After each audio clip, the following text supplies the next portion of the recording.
घर भर को खटकती रही बेटियां। इस जमाने ने शर्मो हया बेच दी, राह चलते सहमती रही बेटियां।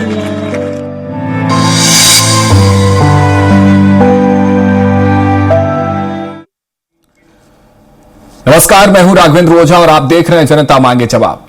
आज की बहस एक ऐसे सवाल पर जिसे अब टाला नहीं जा सकता है। एनसीआरबी की क्राइम इन इंडिया 2023 रिपोर्ट कहती है कि मध्य प्रदेश महिलाओं के खिलाफ अपराध के मामले में देश में 5वें स्थान पर है। बलात्कार और घरेलू हिंसा के आंकड़े बढ़ रहे हैं, लेकिन इससे भी ज्यादा डराने वाला आंकड़ा यह है कि सिर्फ 1.5 साल में 23,000 बेटियां लापता हो गई। रोज औसतन 43 बेटियां गायब हो रही हैं। यह कोई फिल्मी कहानी नहीं है, सरकार के आंकड़े हैं और ये आंकड़े उस सिस्टम से सवाल पूछते हैं जो बेटियों की सुरक्षा और विकास के लिए करोड़ों के बजट की तमाम योजनाएं चला रहे हैं। आज इस पर चर्चा करेंगे, लेकिन उससे पहले रिपोर्ट देखिए।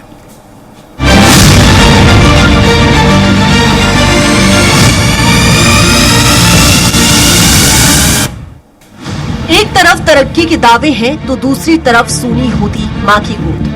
मध्य प्रदेश में लाडली के नाम पर योजनाएं तो बहुत हैं, लेकिन हकीकत ये है कि हर दिन औसतन 43 बेटियां अपनों से बिछड़ रही हैं। आखिर कहां खो रही हैं ये मासूम जिंदगियां?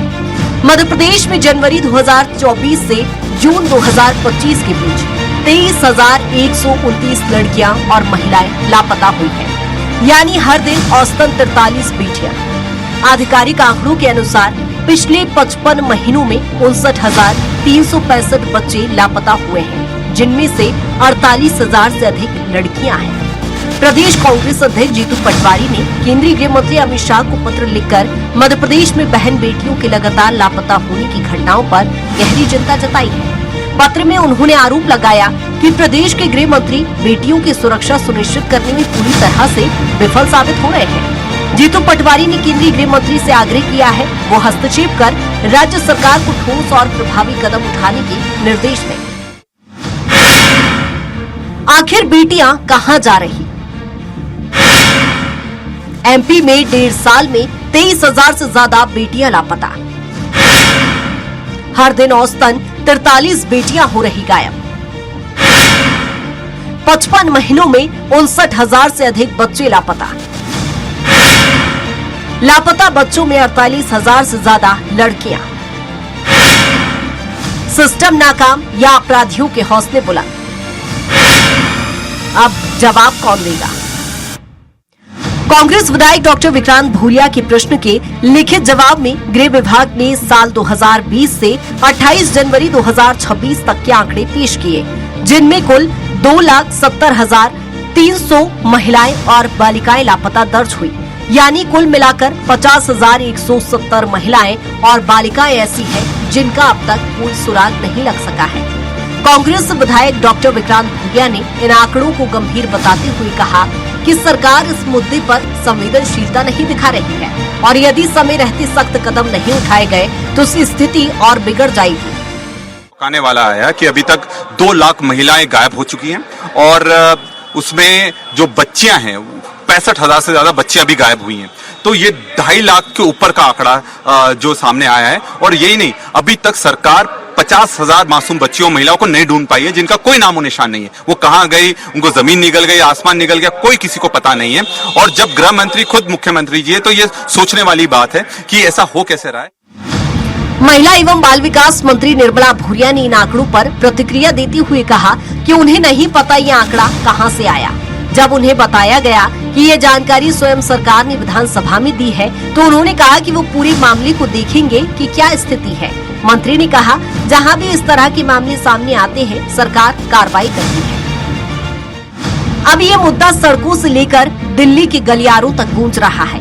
प्रदेश कांग्रेस अध्यक्ष जीतू पटवारी ने केंद्रीय गृह मंत्री अमित शाह को चिट्ठी लिखकर सीधा हमला बोला है। प्रशासन भले ही रिकवरी के दावे करे, लेकिन हजारों अनसुलझे मामले आज भी एक गहरा जख्म है। क्या लाडली बेटियां सिर्फ विज्ञापनों में सुरक्षित है? और आखिर इन गुमशुदा जिंदगियों का जिम्मेदार कौन है? Bureau report, Swaraj express Bhopal.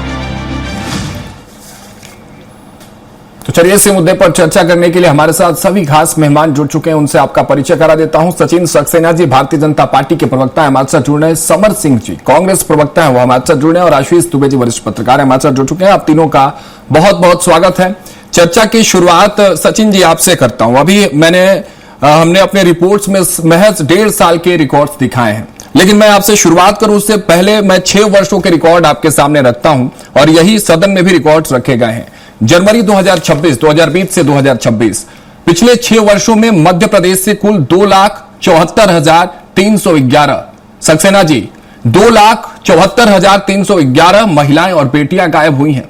हालांकि इसमें एक सुखद डेटा सामने जो है वो भी है कि 2,35,977 को खोज लिया गया, लेकिन फिर भी अब 68,334 68,334 महिलाएं और बेटियां अब भी लापता हैं। सर ये डेटा क्या कह रहा है? क्या सिस्टम नाकाम है या बदमाशों के हौसले जो है वो बुलंद नजर आ रहे हैं? इसकी जवाबदेही सरकार कैसे देगी? सक्सेना जी। अरविंद जी साहब बताओ, आपको आपके माध्यम से आपके सभी दर्शकों को मेरा बहुत नमस्कार। नमस्कार। को पैनलिस्ट सिंह जी को और आशीष जी को भी बहुत बहुत नमस्कार जी। देखिए, निश्चित रूप से ये विषय बहुत संवेदनशील विषय है और हमारी सरकार बड़ी गंभीरता से इसको लेती है और उस दिशा में कार्य करती है। और ये कार्य चूंकि अभी एक आंकड़ा आपने जो दिया है उससे परिलक्षित भी होता है कि एक बड़ा संख्या हम लोग रेस्क्यू करने में कामयाब हुए हैं। जो नहीं हुए उस दिशा में भी सरकार सख्त से कार्य कर रही है। और एक एक बच्चा, मतलब मैं इस आंकड़े की बात ही नहीं कर रहा हूँ, मैं एनसीआरबी की बात ही नहीं कर रहा हूँ कि कौन से नंबर पे लिए, अगर एक भी मामला इस प्रकार का अगर प्रदेश में होता है तो हमारी सरकार संवेदनशील सरकार है, पूरी जिम्मेदारी से उसकी चिंता करती है और कहीं ना कहीं उसको सही तरीके से सुरक्षित वो बच्ची, वो महिला अपने घर पहुंच जाए उस दिशा में कार्य करती है। और ये सिर्फ मैं कह रहा हूँ इसलिए नहीं है, वास्तव में हमने ऐसे बहुत सारे ऑपरेशन चला है, बहुत सारी ऐसी कार्रवाई की है तो कारगर सिद्ध भी हुई है। तो कुछ चीजें मैं आपके समक्ष रखना चाहता हूँ। देखिए, हमने ऑपरेशन मुस्कान चलाया था तो ऑपरेशन मुस्कान का उद्देश्य ये था कि जो महिलाएं हैं, जो हमारी बच्चे हैं, उनका सुरक्षा और उनका सम्मान, ये हमारी प्रतिबद्धता है, ये हमारी प्राथमिकता में शुमार है। देखिए, नवंबर 25 की जब मैं बात करता हूँ तो एक महीने में विशेष अभियान चलाया गया था, 1 माह का।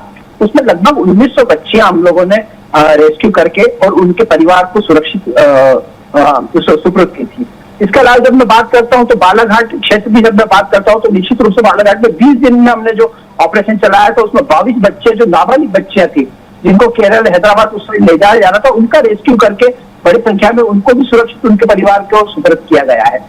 एक बच्ची जिसको राजस्थान बॉर्डर से, पाकिस्तान बॉर्डर से हमने उसको नाबालिग, ये कहने का अंतरराज्यीय पुलिस जो है उसका समन्वय किस प्रकार समन्वय को कैसे कार्य को करती है, तो उसका एक उदाहरण है। तो ये मैं इसलिए नहीं दे रहा हूँ कि कोई बड़ा वो है मामला जो भी है। लेकिन सचिन जी जो आंकड़े कांग्रेस ने पेश किए हैं सदन के भीतर, सचिन जी उसको आप सच मानते हैं?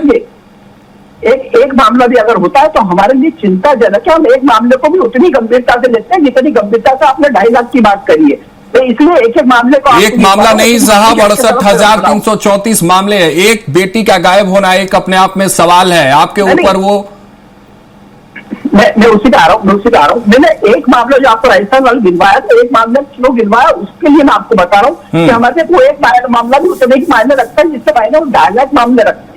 चलिए ठीक है ना, लेकिन कांग्रेस जो सवाल उठा रही है कि इस पर आपकी नीतियां जो है वो विफल है, इस पर क्या जवाब देंगे? फिर समर जी के पास में चलो। बिल्कुल नहीं, देखिए मैंने बताया कि हमने किस प्रकार से हमने रेस्क्यू किया है, हम लोग क्या क्या कार्य कर रहे हैं, वो भी अगर आपको थोड़ा सा मुझे समय देंगे तो मैं आपके उसमें बता दूंगा। हम लोग तकनीक का उपयोग करके AI और दर्पण जो फेक क्रिमिनल्स, जो फेक क्रिमिनल्स एक सॉफ्टवेयर है वो जो कि पूरे देश में कार्य करता है, उसका हम लोग उपयोग करके बच्चों को ज्यादा बच्चों को हम लोग रिकॉग्नाइज कर सके, उनको वापस सुरक्षित लेकर आ सके, उस दिशा में कार्य कर रहे हैं।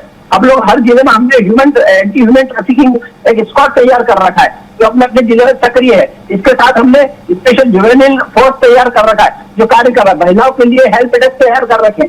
हम लोगों ने लगभग 13,000 स्कूलों में 16 लाख बच्चों को हम लोगों ने जाके कार्यशाला आयोजित की, उनको ट्रेनिंग दी कि गुड टेस्ट क्या होता है, बेड टेस्ट क्या होता है, साइबर क्राइम क्या होता है, किस प्रकार से बच्चों को बहकाया जा सकता है, उन बच्चों में एक अवेयरनेस आ सके, वो अपने अधिकारों के प्रति सुरक्षित हो सके। हम लोगों ने उस दिशा में सतत रूप से कार्य किया है। ये राजनीति का विषय नहीं है, ये समग्र समाज की चिंता है कि अगर इस प्रकार का कार्य हो रहा है तो समग्र समाज को इकट्ठा होकर आगे कौन राजनीति कर रहा है इसमें? सक्सेना साहब, आपको क्या लगता है? कांग्रेस ने आंकड़े दिखाए तो राजनीति है इस पर? ऐसा कहना चाह रहे हैं जी आप ऐसा कहना चाह रहे हैं कि आप राजनीति नहीं कर रहे, लेकिन कांग्रेस ने ये आंकड़े सामने रख दिए तो राजनीति कर दिया। मैं इससे राजनीति वाला विषय कुछ भी राघवन जी उठाना ही नहीं चाहता हूँ, ना आरोप प्रत्यारोप करना चाहता हूँ। जब तक मेरे मित्र आरोप प्रत्यारोप नहीं करेंगे, मैं इस विषय पर कोई आरोप प्रत्यारोप नहीं करूंगा। मैंने तो पहले ही लाइन में कहा है कि अगर एक भी इस प्रकार का मामला होता है तो हमारी सरकार जो संवेदनशील सरकार है वो अपनी जिम्मेदारी समझती है और उस एक मामला भी नहीं हो उस दिशा में कार्य करती है। ठीक है, समझ जी क्या कुछ कहेंगे? आपके आरोप, आपके आंकड़े आपने जो सामने रखे, हालांकि ये सही लगा मुझे कि सक्सेना साहब ने सब कुछ स्वीकार किया और बताया कि इनकी सरकार क्या करी है। क्या आपकी प्रतिक्रिया रहेगी समर जी? संबंधित जो मामला है ये, और मैं सक्सेना जी की इस बात से राजी हूं कि हमको इस पर राजनीति नहीं करना चाहिए। लेकिन ऐसा क्यों है कि अमूमन ये जो स्थिति है मध्य प्रदेश की, जो स्थिति है वो उन सभी भारतीय जनता पार्टी के शासित राज्यों में है जो मध्य प्रदेश में है, और उसमें नंबर 1 पे मध्य प्रदेश बन चुका है। आप देखिए कि किस प्रकार से महिलाओं के प्रति अपराध बढ़ रहे हैं। बच्चा लाखों की संख्या में 2.5 लाख से ऊपर जो महिला बच्चा गायब है, और ये तो सुप्रीम कोर्ट के उस आदेश के बाद में है कि 18 वर्ष से कम का जो भी बच्चा गायब होगा उस पर अनिवार्य रूप से जो है FIR होगी। और कई वैसी महिलाएं हैं जो कि गायब है, जिनको साधारण गुमशुदगी के फहरिस्त में डाल दिया गया है, लेकिन उसके ऊपर कोई बात नहीं की जा रही है। अगर आप उसको भी इसमें अगर इंक्लूड कर लें तो आप मान के चलिए कि जो आंकड़ा है ये दोगुना हो जाएगा, और ये बहुत भयावह चीज है। सचिन जी ने बोला कि इनकी सरकार प्रयास कर रही है, लेकिन सरकार का प्रयास ये होना चाहिए कि इस प्रकार के मामले ना हो। बच्चे आज घर से बाहर खेलने जाने में डरे ना, आज महिलाएं जो है घर से बाहर सुरक्षित महसूस करें। आप देखिए कि पिछले 4-5 दिनों के अंदर ये घटनाएं बहुत बड़ी है कि जो हमारे इंदौर, उज्जैन जैसे देवास जैसे शहरों के अंदर बच्चा चोर गैंग सक्रिय है। सरकार क्या कर रही है? आपका काम अपराध को रोकना है, ना कि घटित हो जाने के बाद में उसकी जांच करना है, उनको रिकवर करना है। आप देखिए कि आज मेरे परिवार में एक छोटी बालिका है, और आप सभी के परिवार में होंगी। आप सोचिए कि अगर एक दिन भी वो कहीं गायब है तो वो किस नरकीय जीवन में जी रही होगी, और उसका परिवार किस नरकीय जीवन में जी रहा होगा। ऐसी कल्पना जब आप करेंगे तो आपका मन उद्वेलित हो जाएगा, आक्रोशित हो जाएगा। और हर ये आक्रोश जो है हर मध्य प्रदेश के और देश के हर इंसान में होना चाहिए। किसी परिवार की बच्ची, किसी शहर की बच्ची अगर गायब होती है तो उसको उतनी ही चिंता उस बच्ची की पालना चाहिए जितने अपने घर की बच्ची की पाल रहा है। आप देखिए आज शहर में क्या हो रहा है। इंदौर, भोपाल, उज्जैन जैसे जो नगर है वहां पर आप देखिए ट्रैफिक सिग्नलों पर एक आपको दिखेगा छोटे छोटे बच्चे लेकर भिक्षावृत्ति की जा रही है। आप देखिए ये कितना बड़ा सहयोग हुआ। जितने भी भीख मांगने वाली वहां पर महिलाएं हैं उन सबके पास में अमूमन एक ही उम्र के बच्चे हैं। लेकिन इसके ऊपर सरकार क्या काम कर रही है? मुख्यमंत्री उस शहर से, इंदौर से, उज्जैन से 100 बार उस सिग्नल पे गुजरते हैं जहां पर इस प्रकार की चीजें हैं, लेकिन उनका ध्यान क्यों नहीं जाता? क्योंकि उनका ध्येय जो है वो एक बच्चों की सुरक्षा नहीं, क्योंकि वो एक एनोनिमस है, उनका कोई यहाँ पर योगदान नहीं है।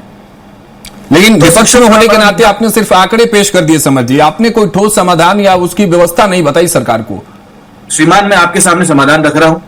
मैंने कहा कि हर व्यक्ति को, इस प्रदेश के हर व्यक्ति को उस प्रकार की संवेदना हमको देनी होगी। किसी का बच्चा गायब हो तो अपना घर का बच्चा समझ के उसको ढूंढे, उसके लिए चिंतित रहे। वो सोचे कि उस परिवार पे क्या गुजर रही है, उसको अपने ऊपर लेकर सोचेगा कि उसके परिवार की पे क्या गुजर रही है जब उसकी 4 साल की, 5 साल की बच्ची गायब है, बच्चा गायब है, महिला गायब है। तो उसको संवेदना आपको आपके मन में लेके आनी पड़ेगी। वो और ये नागरिकों का भी जो है, सरकार तो ठीक है, सरकार तो पंगु है ही सही, लेकिन नागरिकों का भी एक बहुत बड़ा इसमें जिम्मेदारी है कि आप सिग्नल के ऊपर उन बच्चों को देख रहे हैं जो दूध की बोतल लेके भीख मांग रहे हैं, छोटे छोटे बच्चों को लेकर महिलाएं, उनके लिए आज तक कोई क्यों नहीं बोल रहा है? क्यों कोई चैनल उसको प्रमुखता से नहीं दिखा रहा है? मैं तो चाहूंगा कि आपके चैनल पर अगर आज डिबेट हुई है तो कल आपका हर कैमरामैन हर शहर के अंदर जाके देखे कि सिग्नलों पर वो जो स्थिति में बता रहा हूं वैसी है कि नहीं है।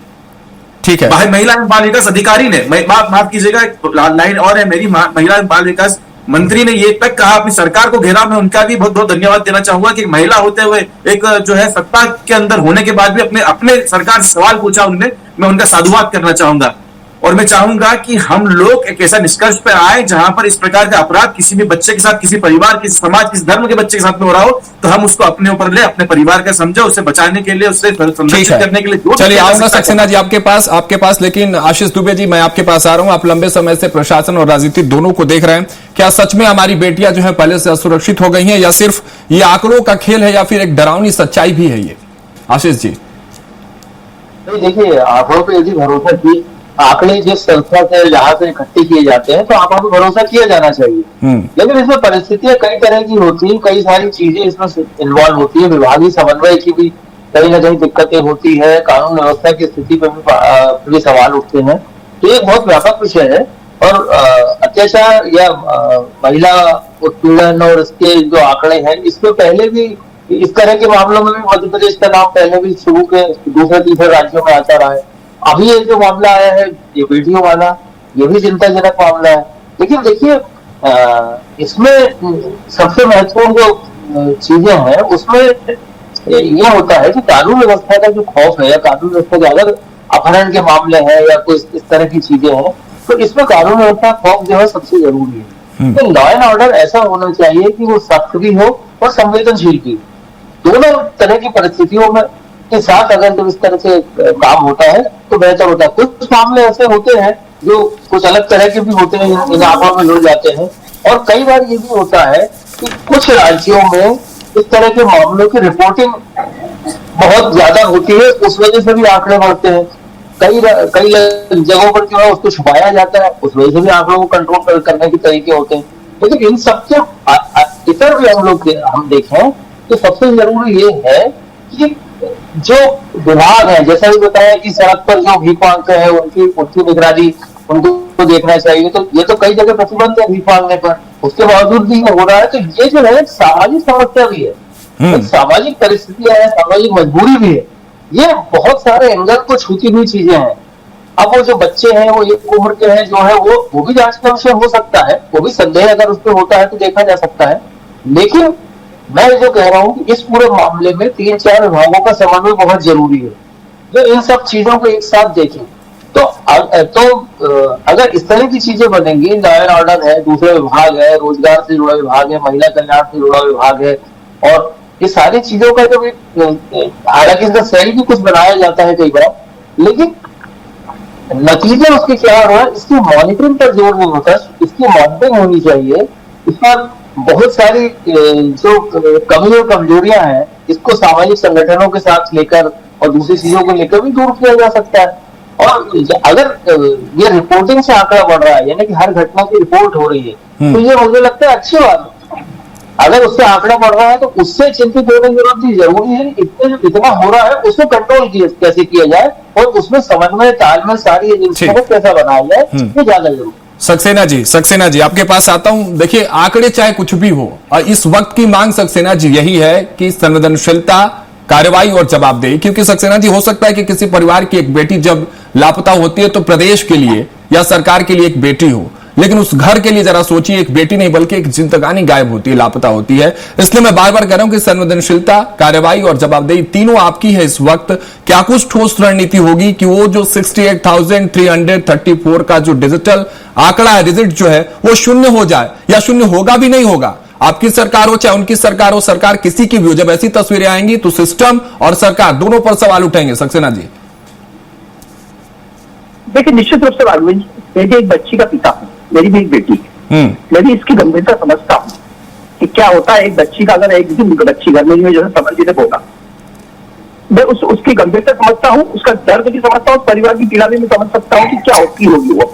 हमारी सरकार इस हेतु संवेदनशील है, जिम्मेदार है, तभी वो आंकड़े जो है लाखों के आंकड़े आज हजारों आए और वो हजारों के आंकड़े और जल्दी जीरो में कन्वर्ट हो, इस दिशा में हमारी सरकार कार्य कर रही है। मैं बार बार इस पर कर रहा हूँ, और सिर्फ कार्य नहीं कर रही, वो चीजें परिलक्षित भी हो रही हैं। हमारी सरकार योजना जो लेकर आई, आज अगर 12 वर्ष से कम की आयु की बच्ची के साथ में अगर कोई दुष्कर्म सरकार में करता है तो उसके खिलाफ फांसी का प्रावधान किस सरकार ने लेकर आया? सबसे पहले मध्य प्रदेश में लेकर आया गया प्रावधान। पास्को एक्ट के तहत जो कार्रवाई की गई इनके सरकार में, कमलनाथ के सरकार में, तो 10 लाख रुपए का जुर्माना कोर्ट ने लगाया था कि आप उसमें धारा में केस दर्ज नहीं करते इस बात को लेके। लेकिन कुल मिला के मैंने अभी कहा कि ये राजनीति का विषय है ही नहीं बिल्कुल भी। मुझे अपने एक नागरिक होने के नाते, एक जिम्मेदार नागरिक होने के नाते मुझे भिक्षा व्यक्ति को बढ़ावा नहीं देना है तो मुझे नहीं देना है। मैं चौराहे पे खड़े ऐसे किसी व्यक्ति को भिक्षा नहीं दूंगा ताकि कम से कम उसको बढ़ावा ना मिले। और यहाँ तक कि हमें एक बार मुख्य से जरूर बात करना चाहिए, जरूर समझाना चाहिए कि बच्चा कहाँ से लेकर तुम्हें क्या आवश्यकता पड़ रही है भिक्षा करने की, काम बहुत सारे हैं, तुम काम कर सकते हो। लेकिन हम कभी भी उस दिशा में, अभी समर भाई ने भी ये सब बातें करी, लेकिन शायद समर भाई ने या विपक्ष के किसी नेता ने भी, मैं सबको एक साथ उसमें इंक्लूड करता हूँ, किसी ने भी इस प्रकार का कोई आता हूं समझ, आपके पास आता हूं, और न कभी बात की होगी उन्होंने। लेकिन जब चूंकि मध्य प्रदेश को बार बार कोसा जाता है, मध्य प्रदेश को हर बार अव्वल बताया जाता है, जो कि कोई आंकड़े ऐसे नहीं कि मध्य प्रदेश को अव्वल बताया जाए, लेकिन फिर भी मध्य प्रदेश को अव्वल बताया जाता है। इसलिए मजबूरी है मुझे कुछ प्रदेश को और कुछ आंकड़े एनसीआरबी को उठा के आपके समक्ष रखने पड़ रहे हैं, अदरवाइज मैं आज राजनीति की बात नहीं करता। आज अगर मैं बात करता हूँ क्राइम रेट में मध्य प्रदेश 9वें नंबर पे है, जबकि मैं केरल की बात करता हूँ तो पहले नंबर पे है, और कर्नाटक की बात करता हूँ तेलंगाना 5वें नंबर पे। देखिए ये सारी चीजें वो है जो मैं बताना नहीं, बिल्कुल बात नहीं, मैं इस पर मैं आंकड़े के हिसाब से बात कर रहा हूँ। साइबर क्राइम के मामले मध्य प्रदेश आज 16 नंबर पे है, जबकि सबसे ज्यादा साइबर क्राइम अगर कहीं पे है तो कर्नाटक में, दूसरे नंबर पे साइबर क्राइम कहीं पे है तो वो तेलंगाना में है। कर्नाटक में होता तो बेंगलोर में सबसे अधिक देश में साइबर क्राइम है। इसके अलावा बात करता हूं, लेकिन बेटियों के लापता होने पर 5वें नंबर पर है। सक्सेना जी इधर उधर नहीं जाना, बिल्कुल नहीं जाना। अच्छी बात है कि बाकी सारे क्राइम लिस्टिंग में मध्य प्रदेश नीचे है और पीछे है, लेकिन बेटियों के गायब होने पर इतने ऊपर क्यों?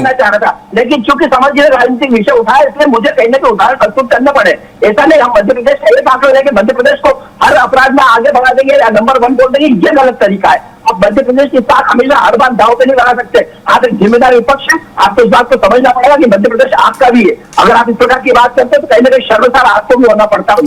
समर जी कितना ताल्लुक रखते हैं? और एक सवाल मेरा ये भी है सक्सेना जी, मैं सवाल लेता हूं, आपकी भी सरकार थी जब 2018, 19, 20 में जब आप लोग थे, उस समय भी ऐसी घटना, ऐसा नहीं था कि शून्य था। अगर वो भी आंकड़ा मैं आपके सामने रख दूं तो देखिए मैं आपको बता देता हूं वो भी कि national crime record bureau NCRB और केंद्रीय गृह मंत्रालय के अनुसार साल 2019 में मध्य प्रदेश से करीब 52,119 महिला और लड़कियां लापता हुई थी, जिनमें से 18 साल से ऊपर की 43,166 महिलाएं और 8,953 नाबालिग लड़कियां शामिल थी। ये चीजें, ये तस्वीरें उस वक्त भी थी। समर सिंह जी आपने क्या किया?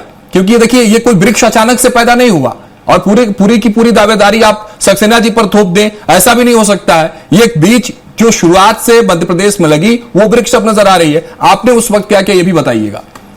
नहीं, बिल्कुल उस समय हमने काफी चाइल्ड हेल्पलाइन नंबर को हमने जो है बहुत सुदृढ़ करा। मैं आपको बता दूं कि मेरी एक शिकायत जो है 2019 के अंदर मैंने जब हमारी सरकार थी तब करी थी। अगर मुझे थोड़ा समय मिले तो ईमेल्स पे देख के आपको बता दूंगा कि उसका क्या निराकरण रहा। मैं तो अभी छोटी सी बात करना चाहूंगा कि भारतीय जनता पार्टी प्रवक्ता 1098 चाइल्ड हेल्पलाइन नंबर लगा के दिखा दे। यहाँ पर मैं राजनीति और प्रवक्तागिरी दोनों छोड़ दूंगा अगर वो आपका फोन उठा ले।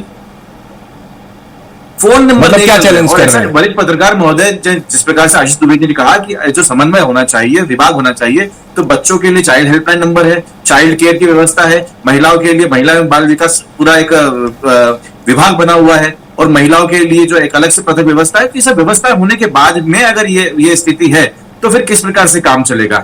मैं राजनीति की बात नहीं कर रहा हूं, लेकिन आप अगर सिर्फ अपनी सरकार को डिफेंड करना चाहते हैं वो बात अलग है, वो आप कर लिए। लेकिन ये बात ध्यान रखिए, आपने जिस प्रकार से खुद ही कहा कि आप बच्ची के बाप है, मैं भी एक बच्ची का बाप हूं और मैं उस संवेदना को समझ रहा हूं, और संवेदनशीलता मैं आप लोगों तक पहुंचाना चाहता हूं, आपके चैनल के माध्यम से हर उस इंसान को पहुंचाना चाहता हूं जो मेरी बात सुन रहा होगा।